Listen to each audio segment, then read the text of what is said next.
Hello everyone, welcome to my channel. आज के इस वीडियो में हम पढ़ेंगे इलेक्ट्रिक पावर के बारे में और उसके जितने भी फार्मूलाज हैं उनको हम ड्राइव करेंगे। तो सबसे पहले इलेक्ट्रिक पावर क्या होती है? It is the electrical work done per unit time. Suppose आपके पास कोई एक इलेक्ट्रिकल डिवाइस है, तो वो कितना वर्क कर रही है यूनिट टाइम में, मतलब एक सेकेंड में, वही उसकी इलेक्ट्रिक पावर कहलाती है। That is electrical work done per unit time. So power का फॉर्मूला होता है वर्क अपॉन टाइम। ये लिखा है वर्क अपॉन टाइम।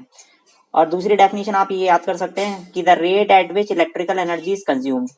किस रेट से इलेक्ट्रिकल एनर्जी कंज्यूम हो रही है, मतलब ये डिवाइस जो है ये किस रेट से इलेक्ट्रिकल एनर्जी को यूज कर रहा है, उसको हम कहते हैं इलेक्ट्रिक पावर। तो पावर का सबसे बेसिक फॉर्मूला यही है, P is equal to W upon T. आपके लिए जो सबसे इंपॉर्टेंट फॉर्मूला है वो है P is equal to V I, जहाँ पे V वोल्टेज है और I है करंट।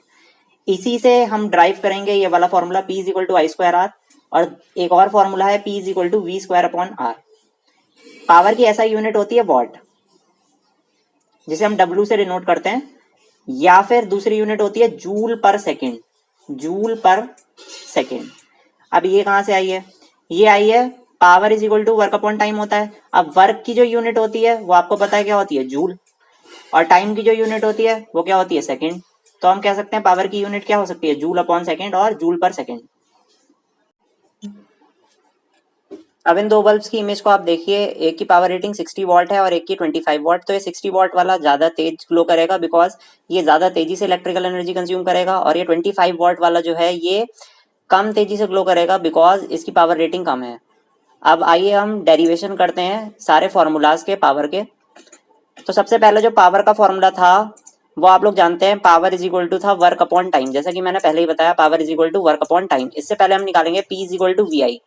आप जानते हैं कि पोटेंशियल डिफरेंस का फॉर्मूला जो होता है वो होता है डब्ल्यू अपॉन क्यू, मतलब work upon charge, work done upon charge. So यहाँ से वर्क का फॉर्मूला जो है वो क्या निकल आएगा, W is equal to V Q. W is equal to V Q, क्योंकि ये क्यू जो है ये मल्टीप्लाई में चला जाएगा। अब इस डब्ल्यू की वैल्यू को हम इस पावर के फॉर्मूले में पुट कर देंगे। तो power is equal to work की जगह हम लिख लेंगे वी क्यू, और अपॉन में टी जो था वो ऐसे ही रह जाएगा। अब हम इसको ऐसे भी लिख सकते हैं, P is equal to V into Q upon T. ये क्यू अपॉन टी को हम थोड़ा सा अलग कर लेते हैं। और आप सभी लोग जानते हैं चार्ज अपॉन टाइम क्या होता है, current, I. So P is equal to क्या आ जाएगा हमारा, वी आई। तो ये हमारा पहला फॉर्मूला आ गया, P is equal to V I. अब इसी से हम दो और फॉर्मूले ड्राइव करेंगे, P is equal to V square upon R और P is equal to I square R, Ohm's law का यूज करके। सबसे पहले ओम्स लॉ का हम यूज करेंगे। ओम्स लॉ होता है V is equal to R I. अगर किसी को ओम्स लॉ नहीं आता है तो वो मेरे चैनल के शॉर्ट वीडियोस में जाके देख सकता है, मैंने अभी डाला है, 90 सेकंड्स में ही है वो, तो आप देख सकते हैं उसे। V is equal to R I होता है। तो अगर हम इस वाले फॉर्मूले में V की जगह आर आई प्लेस कर दें तो यहाँ से हमें क्या मिल जाएगा, आर आई और इंटू आर आई इंटू आई। तो P इज इक्वल टू हो गया आर आई स्क्वायर या फिर I square R, I square R. तो ये हमारा दूसरा फॉर्मूला आ गया। अब इसी फॉर्मूले में हम क्या करेंगे, एक बार हम आई की वैल्यू रख देंगे। अगर ओम्स लॉ, इस वाले ओम्स लॉ से अगर हम देखें तो आई की वैल्यू यहां से क्या आ रही है, आई की वैल्यू आ रही है आपकी V upon R, V upon R. तो अब हम इसमें क्या करेंगे, आई की जगह V अपॉन आर रख देंगे। तो देखते हैं क्या फॉर्मूला बनता है। यहाँ पे V तो वैसे ही रहेगा और आई की जगह हम रख देंगे V अपॉन आर।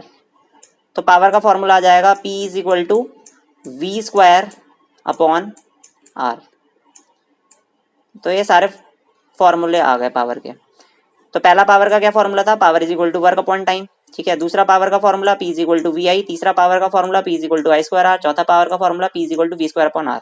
तो ये चार फॉर्मूले हैं।